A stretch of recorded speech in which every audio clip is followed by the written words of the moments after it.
Xin chào mọi người, chào mừng mọi người đã quay trở lại với kênh Sen Đá của Tâm. Thì hôm nay Tâm sẽ bắt đầu một cái series mới cho năm mới của chúng ta.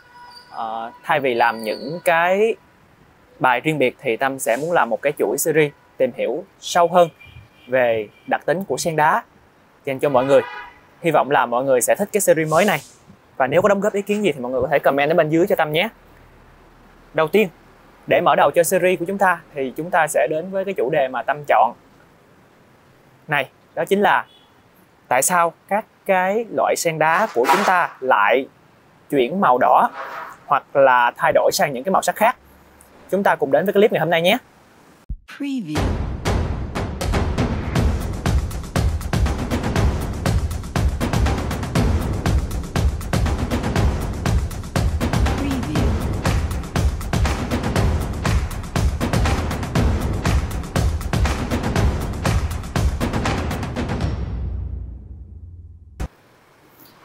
Cũng giống như mọi người thì mình cũng đã từng thắc mắc tại sao các cái loại sen đá của mình lại chuyển sang màu đỏ hoặc là đổi màu.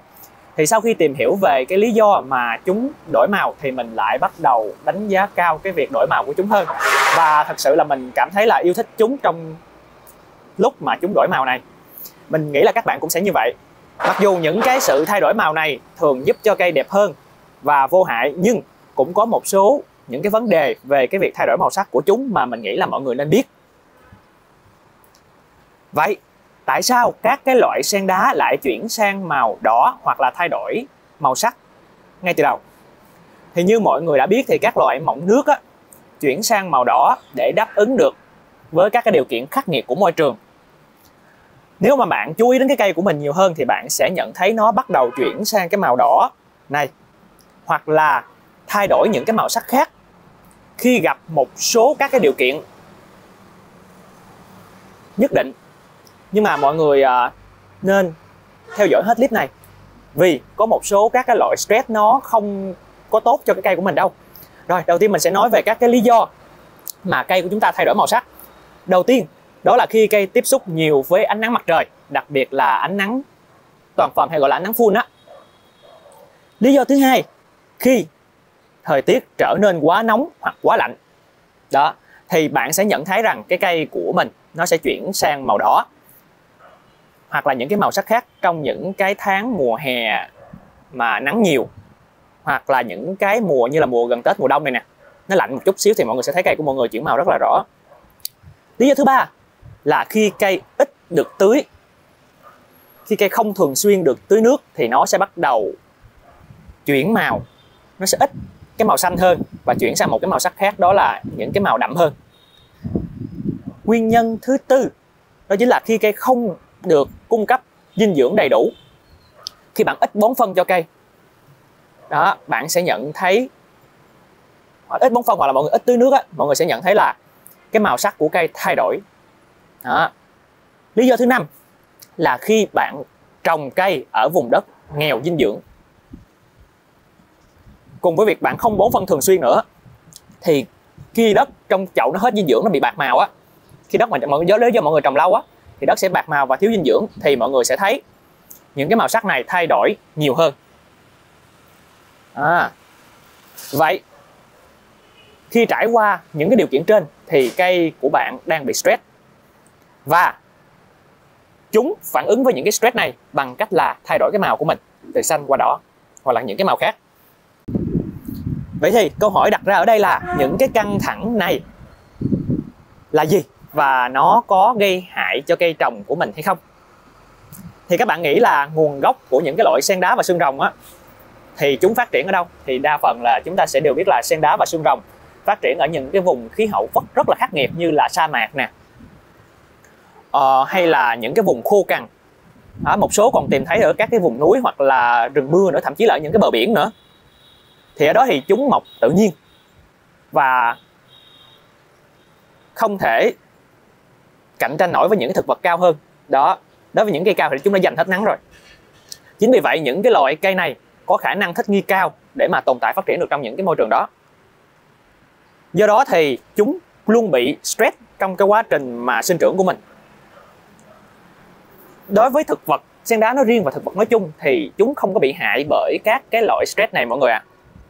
Vì thật ra là tụi nó được thiết kế để đối phó với những cái stress này. Đó. Ví dụ nè, mọi người có thể thấy ở đây cùng là hai cây pha lê, nhưng một cây màu xanh và một cây kia ở đây mình lại là màu đỏ. Này là hơi bầm bầm chút xíu á. Đó, điều kiện chắc chắn là sẽ khác nhau rồi. Đó, cây này thì nhận được ít nắng hơn do mình để ở một góc và hầu như là mình không có còn quan tâm tới nó nữa, nên mình mới lôi nó ra nè, chuẩn bị thay chậu nè. Đó, còn cây này thì để ở vị trí mà lượng nắng gần như là hơn 6 tiếng một ngày. Đó, mọi người sẽ thấy cái màu của nó khác biệt rất là rõ ha. Thiếu nắng và có nắng nó sẽ khác nhau như thế nào. Thêm nữa, cái cây này thì trồng chất lượng đất á, gần như là hết dinh dưỡng rồi, lâu lắm rồi, nó tược gần 1 năm. Còn cây này á, mình mới vừa trồng đây thôi thì nó cũng sẽ không có được, nó vẫn còn cái thời gian bám rễ á, cho nên là cái màu nó sẽ hơi xanh một chút xíu như thế này. Đó. Chúng ta sẽ đến với cái lý do tại sao những cái loại sen đá chúng ta lại thay đổi màu khi bị stress. Ngoài màu đỏ ra thì mọi người có thể thấy rằng sen đá có thể thay đổi màu rất là nhiều màu, ví dụ như là hồng nè, cam nè, vàng nè, màu xanh lá, thậm chí là màu đen. Đó, những cái điều này là do những cái sắc tố tự nhiên ở trong thực vật mọi người ạ. Mọi người có thể thấy những cái giống như những cái trái cây vậy đó. Những cái sắc tố này á, thì được gọi chung là anthocyanin và carotenoid, và chúng chịu trách nhiệm cho cái sự thay đổi màu sắc diễn ra trong thực vật nói chung và sen đá nói riêng. Những cái sắc tố này mình cũng thể thấy trong những cái loại trái cây nữa, ví dụ như trái nho rồi đó, chống oxy hóa thì chúng cũng sẽ có những cái màu sắc giống như thế này. Thì những cái stress này nó sẽ bảo vệ cho cái cây của mọi người. Những sắc tố này đó, khi bị stress thì nó sẽ bảo vệ cho cái cây của mọi người khỏi những cái thay đổi của khí hậu khắc nghiệt. Ví dụ như là quá nắng nóng hoặc là quá lạnh đi. Thì mặc dù nó có thể mang lại cái màu sắc đẹp cho cây, cũng như là những cái màu sắc mà chúng ta chưa từng thấy khi mà chúng ta mua cây về, nhưng đó cũng có thể là những cái tín hiệu cho thấy là cái cây của mọi người đang gặp những cái vấn đề mà chúng ta cần phải xử lý. Vậy làm thế nào để biết được cái cây của bạn đang gặp stress có lợi hay là bị stress có hại? Thì ở đây mình sẽ có một cái ví dụ cho mọi người.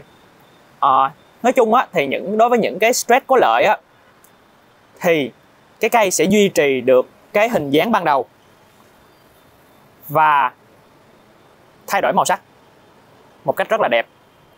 Còn đối với những cái cây mà gặp stress, mà cái gọi là stress có hại do bị sâu bệnh hay là vấn đề về rễ, thì mọi người sẽ thấy cái phơm cây đây nè. Đây nè, mình sẽ cho mọi người xem gần hơn ha. Đó, nó sẽ méo mó và biến dạng hơn. Đơn giản là có thể nói là cái cây của mọi người đang không có được khỏe nè, mọi người có thể nhìn thấy ha. Nó sẽ không có giữ cái phơm như ban đầu nữa. Đó. Và ở đây thì chúng ta sẽ có một cái ví dụ thực tế như thế này. Đây là một cái cây đang khỏe nha. Thì mọi người sẽ thấy nó bắt đầu nó lên màu, cái hera này đang khỏe và nó sẽ lên màu như thế này. Và nó đang bị stress mọi người, lá nó mềm, nghĩa là sao, mình đã cắt nước chắc khoảng hơn 1 tuần lễ rồi. Đó thì mọi người sẽ thấy cây nó bắt đầu nó lên màu khá đậm nè, nhưng mà phơm dáng nó vẫn giữ nguyên nha, như thế này. Đó, lá khô thì hơi nhiều rồi đó. Đó, ở đây như thế này. Và cái cây này mọi người nhìn vào mọi người sẽ biết là nó đang có vấn đề nè. Mình sẽ cho mọi người xem. Cái này mình chưa xử lý, mình để lại cho mọi người xem để mọi người thấy cái cây có vấn đề nó sẽ như thế nào. Đầu tiên lá nó sẽ mềm dù mọi người có tưới đi nữa. Thứ hai, mọi người sẽ để ý phần trong thân này nè. Mình sẽ cho mọi người xem, dù gì nó cũng sẽ, mình sẽ bẻ xuống một đoạn. Những cái rễ thân mọc rất là nhiều, những cái rễ non mọc rất là nhiều nè. Đó. Và ở trong thân mình sẽ cho mọi người xem cái cây nó thật sự có vấn đề như thế nào. Đây ha, mọi người có thể thấy những cái thân nó bắt đầu nó teo lại nè. Đó. Và trong thân đã có vết nứt. Này lúc trước có một cái tổ ong nó làm tổ ở đây nè.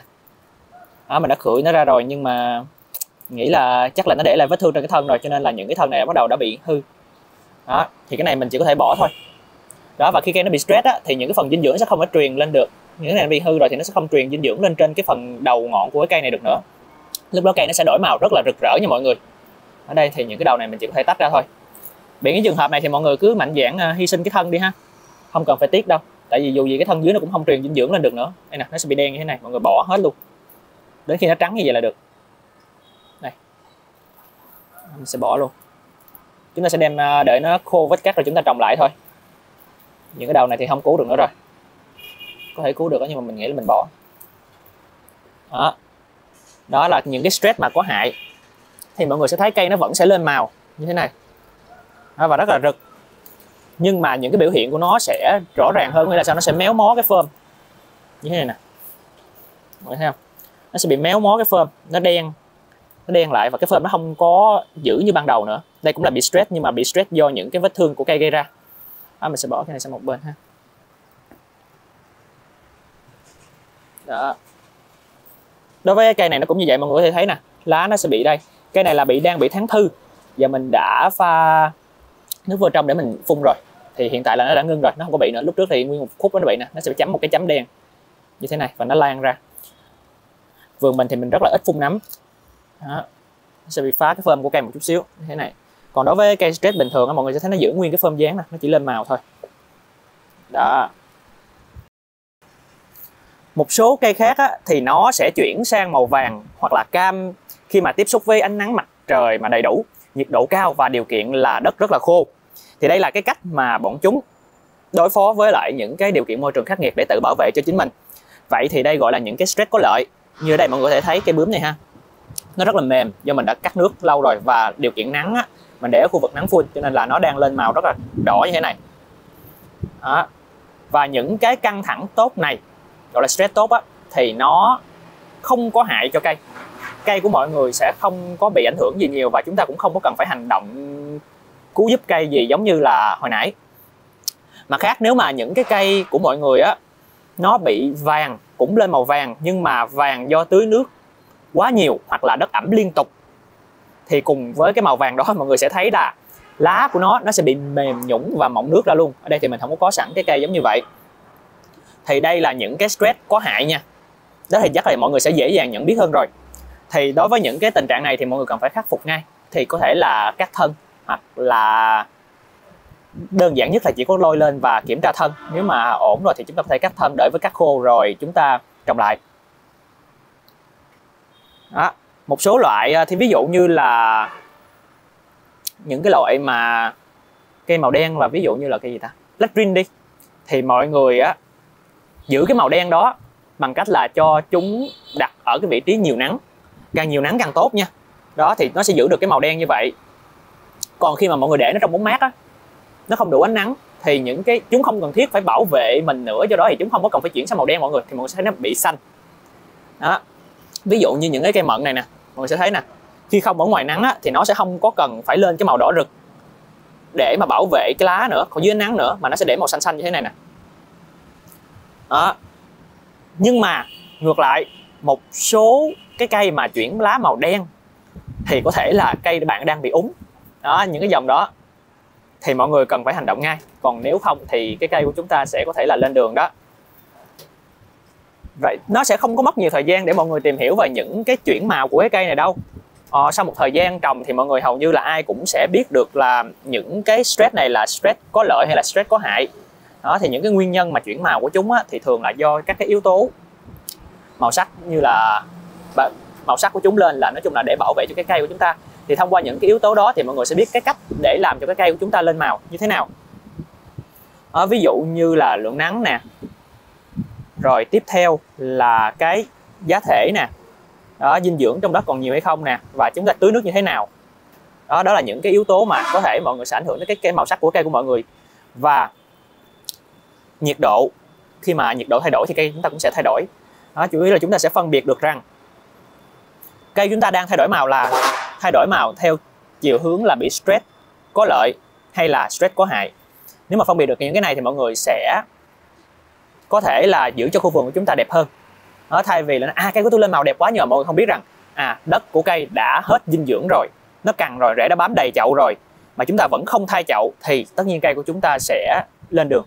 Đó, hoặc là cây chúng ta đang bị côn trùng đục khoét thân đi, nó thay đổi màu, mọi người thấy màu đẹp quá, để như vậy màu đang lên đẹp mà, đâu có cần phải chỉnh sửa gì đâu, nhưng chúng ta không chú ý được cái việc đó thì cái cây của chúng ta cũng có khả năng là lên đường. Do là khi mà côn trùng cắn thì cái vết thương nó sẽ để lại đó, mọi người tưới nước vào á thì nó sẽ làm úng thân ngay. Đó, đặc biệt những cái thân như thế này nè, mọi người có thể thấy nè, chỉ cần một vết cắn thôi mọi người tưới nước vô là cây lên đường liền. Do đó chúng ta cần phải để ý những cái stress nào là stress có lợi, những cái stress nào là stress có hại, để mà chúng ta kịp thời xử lý, giữ cho khu vườn của chúng ta sẽ ngày càng trở nên đẹp hơn. Rồi, cảm ơn mọi người rất nhiều. Hy vọng cái clip này sẽ mang đến cho mọi người những cái kiến thức chung hơn về cái việc sen đá chuyển màu. Đó, tại sao chúng chuyển màu và những cái chuyển màu nào là có lợi, những cái chuyển màu nào là có hại, để chúng ta có thể phân biệt và giúp cho khu vườn chúng ta ngày càng đẹp hơn. Nếu mọi người thấy clip hay, có thể ấn like và đăng ký kênh, cũng như là bấm vào cái chuông để nhận được những cái thông báo mới nhất khi Tâm ra những clip mới hơn nhé. Xin cảm ơn mọi người rất nhiều.